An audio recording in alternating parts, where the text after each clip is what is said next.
Welcome back, everybody. This is Patty Bennett with PattyStamps.com.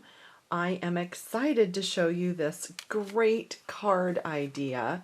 Look at this fun trifold card. I made this one at my friend Susan's house, and you can see that we've decorated it with the Flurry of Wishes stamp set that has all these great snowflakes. Isn't that pretty? I just love this.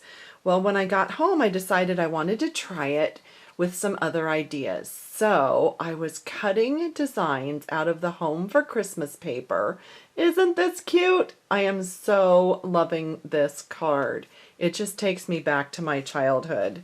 And then I also did another version with the same Home for Christmas paper, but I used the tree punch to punch out the trees instead of fussy cutting around all of the edges. So let me show you how easy it is to make these cards. You're going to love this. You are going to need a 12 by 12 piece of paper. I just have Whisper White here. And you're going to need your cutter, your trimmer, with a scoring blade and a cutting blade. So the first thing you're going to do is to use the scoring blade, and you'll need to pull the arm out so that you can measure up to 8 inches. So my 8-inch mark is here. I'm going to put the edge of my paper at 8. And then make sure you're using your scoring blade. That's the lighter colored one. And you're just going to come all the way down and give it a score. Then move your paper over to 4 and give it a score. So now I have, probably impossible to see, but I have a score mark, 2 score marks, and it's dividing it evenly into 3 pieces. So now you're going to turn your paper 90 degrees and you're going to cut. So I just want to cut it in half. I'm going to put it at 6 inches and cut. So now I have 2 pieces that are 6 by 12. This is actually going to make 4 of these trifold cards. What I'm going to do is measure 1 inch over from this edge, and I'm just going to make a little mark with my pencil. And then the same thing down at the bottom. I'm just going to come over 1 inch and make a mark. What I'm going to do then is cut from that mark to the other mark. And I'm sorry if it's going out of the camera. I have it zoomed out as wide as it will go, and this is just a large diagonal piece of paper. So you're just cutting from one of those marks to the other, and then there are your 2 pieces. And so you will just fold them up like this, and you get 2. And when you repeat that with your other 12 by 6 inch piece, you get 2 more.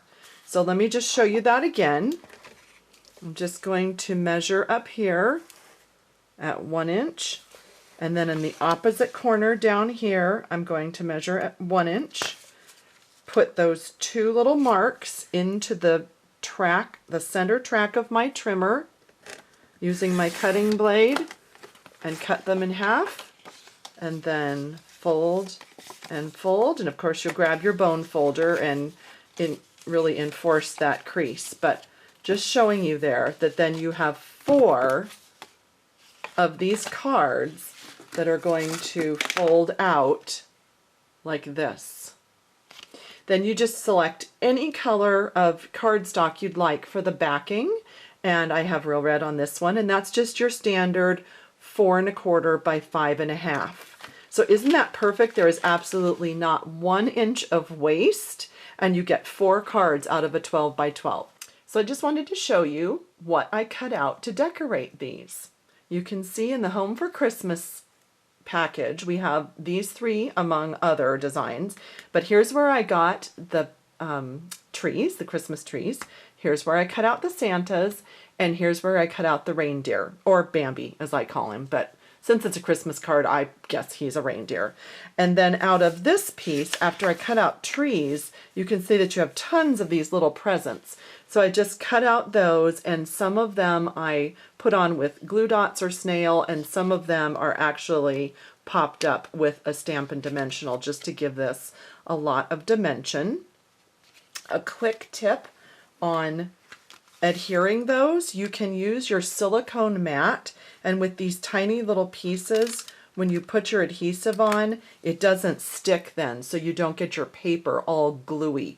So that's just a great tip for using little pieces and adhesive. So on this one, you can see that I actually cut out the entire tree, and then I added little tiny rhinestones to the candles. There's tiny little candles on there. So do you see, oh, isn't that pretty? You can see the little rhinestones. And I added the reindeer and the Santa, and then this is one of the wooden elements with one of the iced rhinestones in the center. And I just used my trusty red Sharpie to color the very center of that rhinestone. Isn't that a pretty little accent? And the rhinestones were also used in the center of all the snowflakes.